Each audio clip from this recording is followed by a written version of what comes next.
Débrief du Conseil, on ne peut pas occuper indéfinitivement une zone de façon illégale. Créé en 2014 par décret au Burkina Faso, l'Office national du contrôle des aménagements et des constructions, ONCAC, est un organisme chargé notamment de veiller à ce que les aménagements et les constructions soient réalisés conformément aux règles établies par l'État. Cependant, cette structure rencontre d'énormes difficultés sur le terrain. Conséquence, bâtiments mal construits, mauvaise occupation des voies publiques, conflits fonciers.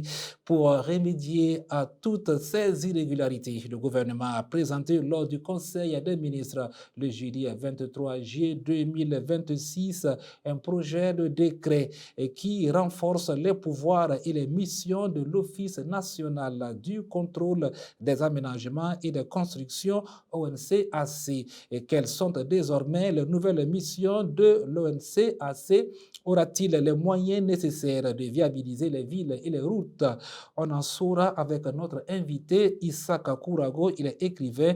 Bonsoir camarades et bienvenue sur ce plateau de débrief du Conseil sur Kaziba TV. Bonsoir camarades, bonsoir à tous les téléspectateurs. Mesdames et messieurs, vous suivez débrief du Conseil sur Kaziba TV. Soyez les bienvenus. Alors, camarades, vous l'avez suivi. Actualité oblige lors du Conseil des ministres du jeudi 23 juillet dernier. L'Office national du contrôle des aménagements et de construction ONCAC est un organisme chargé notamment de veiller à ce que les aménagements et les constructions soient réalisés conformément aux règles établie par l'État. Cette structure, créée en 2014, a montré ses limites. Le gouvernement veut prendre un décret pour réorganiser cette structure. En tout cas, qu'est-ce qui peut changer avec ce projet de décret que l'État mettra en place? Alors, vous avez bien dit, le décret de 2014 a effectivement montré ses limites. Regardez seulement la physionomie de la ville de Ouagadougou. Moi, parti sur la base de ce constat que tout un citoyen peut lui-même faire. Ouagadougou, de 2014 à aujourd'hui, je vais prendre seulement, serait-ce que c'est 12 années. Vous voyez que nos villes au Burkina Faso connaissent, disons, une évolution rapide en matière de population. Il y a une croissance très rapide de la population. Et donc, du coup, cette augmentation de la population donne une pression, en fait, sur les espaces de notre environnement. Et donc, du coup, quand vous allez voir également Ouagadougou, regardez, par exemple, les différentes constructions. Il y a des constructions qui se font carrément dans l'anarchie. Voilà. On occupe des espaces interdits. Voilà. Que ce soit des réserves, ou encore des espaces verts ou des zones qu'on a réservées pour la réalisation des infrastructures sociales. À Ouagadougou, à un certain moment, tu ne sais pas faire le distinguo entre ces différents espaces-là, tout simplement parce que les citoyens se permettent d'occuper ces espaces-là sans autorisation. Et même au niveau donc de la construction des infrastructures, il y a des gens qui commencent la construction sans demande d'autorisation préalable, alors que les textes sont clairs. Avant toutes les personnes savent qu'il faut demander. Beaucoup ne savent pas, mais je pense que le ministère en charge de la construction de la patrie fait aussi des efforts en la matière. J'ai suivi beaucoup d'émissions où, par exemple, des cadres de ce département-là venaient en fait pour éclairer la population en matière de la construction des infrastructures. Quand vous voyez toutes ces occupations anarchiques des espaces publics, regardez quand en 2022, lorsque le camarade capitaine Brahim Traoré a accédé au pouvoir, alors ils ont vu que la ville était effectivement très anarchique et qu'il fallait revoir comment on peut réaménager cette ville-là pour permettre une vie saine. Et dans le cadre donc de cet assainissement, vous avez vu comment les gens ont réagi, la réaction de par-ci, par-là. Malgré que les gens sont dans des zones interdites, c'est comme si en fait c'était devenu légal et que l'État avait des difficultés justement pour exiger à ce que ces gens libèrent ces zones pour permettre d'assainir la ville et pour faciliter la circulation et diminuer au grand maximum les accidents de circulation que nous connaissons à Ouagadougou. Et donc, c'est ce qui, pour moi, a prévalu aujourd'hui à la proposition de ce projet de décret pour renforcer en réalité en fait, le pouvoir de l'Office national de contrôle des aménagements et des constructions. Et c'est là, dans le cadre donc de lui donner en fait tous les instruments juridiques nécessaires, voilà, et qui sont en phase avec les réalités actuelles qui lui permettront d'agir et de sorte à ce que en fait les populations puissent justement comprendre et puis voilà adhérer à cela. Ok, on va y revenir sur ces occupations anarchiques, mais d'abord la configuration de la ville de Ouagadougou. Et quand vous prenez la ville de Ouagadougou, on a l'impression que ça n'a pas été pensé dès les premiers instants qu'on traçait la ville de Ouagadougou, parce que la ville est très restreinte. Bon, l'histoire peut-être de la ville de Ouagadougou, quand vous allez voir, il y a certaines zones aujourd'hui, quand tu échanges avec des gens, on te dit que c'était des réserves. Mais ce n'est pas la suite qu'il y a eu la nécessité, ou disait plutôt des gens se sont permis d'occuper certains espaces, alors que c'était prévu. En fait, moi je dis, c'est peut-être la prospective qui a manqué. Le Ouagadougou, quand vous prenez dans les années 1960 à 1990, bon, peut-être que certains ne s'imaginaient pas qu'on se le trouverait aujourd'hui. Ouagadougou même ne comptait pas 1 million d'habitants. Aujourd'hui, avec plus de 2 millions d'habitants. Et donc, du coup, la prospective a manqué. C'est ce qui fait qu'aujourd'hui, quand vous entrez en centre-ville de Ouagadougou, mais camarades, mais vous souffrez pour pouvoir garer votre véhicule. C'est vrai, aujourd'hui, il y a des exigences pour que les citoyens puissent respecter les stationnements, etc. Mais en plein centre-ville de Ouagadougou, j'avoue que vous avez des difficultés. Et quand, par exemple, moi, je fais la comparaison avec certains pays, vous allez voir, par exemple, il y a des garages publics qui sont érigés. Et c'est où les gens viennent garer leurs engins le matin et ils partent maintenant dans leur bureau pour travailler. Et là, ça permet même, ça crée des ressources pour l'État et ça libère la ville. Aujourd'hui, moi, je dis, qu'on veut ou pas, un jour, vous voyez le centre-ville de Ouagadougou, on sera obligé de casser pour le faire. Et c'est ce qui n'est pas bien quand on veut construire une ville d'avenir. Et c'est pour cela, vous avez vu, vous voyez que ce projet de décret vise à éviter cela pour les autres villes également et permettre à Ouagadougou de s'élargir toujours pour qu'on ne soit pas dans l'éternel recommencement. Ça nous met en retard. Vous imaginez tout ce qu'on a déjà réalisé à Ouagadougou. Il faut revenir après, en plein centre-ville, casser pour le faire à nouveau. Vous voyez ce que ça donne comme coût à l'État et aux populations. Dans une situation de crise en plus. D'accord. Dans une situation de crise en plus. Je pense que l'ONCAC a été créé en tout cas pour reconfigurer la ville de Ouagadougou. On sait que certaines personnes ne suivent pas la réglementation en vigueur. On construit des écoles, des garages, des lieux de loisirs dans les quartiers d'habitation. Et ça devient une habitude. Les gens, ce n'est pas qu'ils n'ont pas l'information, les gens veulent faire ce qui est facile et abordable sans tenir compte aussi, en tout cas, de la réglementation. Vous savez, souvent quand je cause avec certaines personnes, même aujourd'hui, certains qui sont toujours dans des espaces douteux, moi je dis toujours, n'attendez pas qu'on vienne vous dire de quitter. Quittez avant qu'on ne vienne. Un bon citoyen, animé d'une véritable responsabilité, qui connaît en fait ses engagements vis-à-vis de son pays, il n'a pas besoin d'attendre. Les zones inondables. Tu sais que tu es dans une zone inondable. Tu n'as pas besoin que l'État vienne te dire quitte la zone. C'est quand on attend maintenant, quand la catastrophe arrive, l'État n'a pas de choix que de vous soutenir. Alors que ça ne devrait pas être comme ça. Par exemple, tu pars occuper un espace vert sans l'autorisation de la mairie. Tu pars occuper un espace qui était réservé à la réalisation, à la construction des infrastructures sociales. Et après, lorsque l'État vient te dire, nous avons besoin de notre espace, tu te lèves, tu dis qu'on te fait la force. Il y a un problème. Il y en a peut-être qui ne savent pas et ils peuvent être à moitié pardonnés. Mais il y a certains également qui le font à dessein. Parce que tout simplement, ils veulent la facilité, comme vous l'avez dit, et ils pensent qu'une fois installé, non, c'est fini, et que l'État, un jour, sera obligé de faire avec et le laisser sur place. Ce n'est pas comme ça que les villes se développent. Moi, je vais revenir un peu sur le projet de décret. J'avais relevé l'ONC, l'Office national de contrôle des aménagements et des constructions. Voilà, j'avais énuméré, peut-être faire un petit résumé pour ceux qui nous suivent. Voilà, ça permet en fait le contrôle des aménagements et des constructions. Et tout cela vise à la protection des espaces, voilà, des espaces nationaux, et il devra notamment veiller à la protection, voilà, des emprises des routes et des voiries.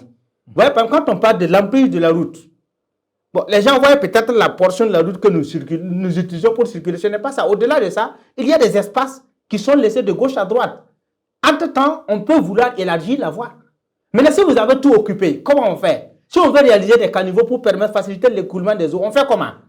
Donc, c'est tout cela, les gens doivent comprendre que quand l'emprise de la voie, il y a une certaine limite à occuper. Mais si vous refusez cela, on va vous dire de casser ce que vous avez réalisé. Cela également, il vise également à préserver en fait les réserves administratives et foncières et des espaces verts et en fait permettre la protection des équipements sociaux collectifs. En fait, c'est le résumé peut-être que j'ai pu faire quand j'ai lu en fait le projet de décret et je tenais quand même à éclaircir un peu pour que ceux qui nous suivent puissent en fait comprendre. D'accord. Merci pour ce résumé. Mais il faut aussi souligner que l'ONCAC va aussi, en tout cas, mettre aussi des espaces oui, pour ces commerçants qui sont au niveau des accotements.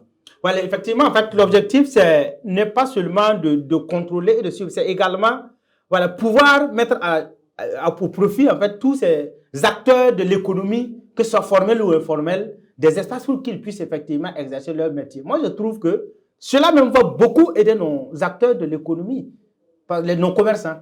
Parce que tu peux te retrouver dans une zone où, par exemple, bon, quelques rares personnes passent. Mais quand c'est regroupé, on sait par exemple qu'ici, c'est le marché peut-être des produits cosmétiques. Ici, c'est le marché des habits. Quand c'est comme ça, marché de bétail. Les gens sont obligés de se rendre à votre niveau pour payer. Et dans certaines nations, dans les grandes nations, c'est comme ça. Quand vous arrivez par exemple en Chine, quand vous arrivez en Chine, ben, c'est comme ça, c'est érigé. Et puis quand tu sais déjà quand tu veux tel produit, dans tel marché tu peux avoir. Et quand c'est comme ça, c'est organisé. Et chaque personne peut avoir. C'est également, on va donner également le plein pouvoir à l'ONCA, c'est de pouvoir agir en matière de répression. D'accord. Voilà, c'est-à-dire que c'est de permettre à l'office de pouvoir mettre la pression ou à lui donner les pleins pouvoirs en matière juridique pour qu'il puisse agir. Parce qu'avant, bon, je ne crois pas qu'il avait ce plein pouvoir-là. Mais maintenant, je pense que dans ce qui se prépare, c'est ce qui va donc venir. D'accord.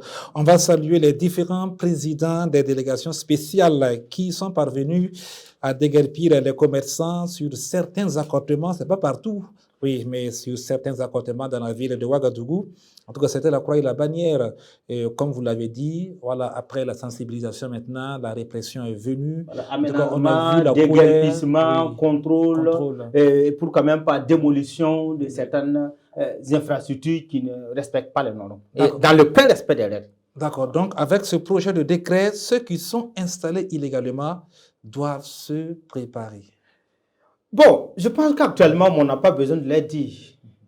Tout le monde, je vis au Burkina Faso, tout le monde a vécu. On a vu le 1er septembre. Oui, on a vu les inondations du 1er septembre. Quand on regarde, c'est quoi? C'est parce qu'en fait, nos routes et nos caniveaux sont très exigus. Donc, ça ne facilite pas l'écoulement des eaux.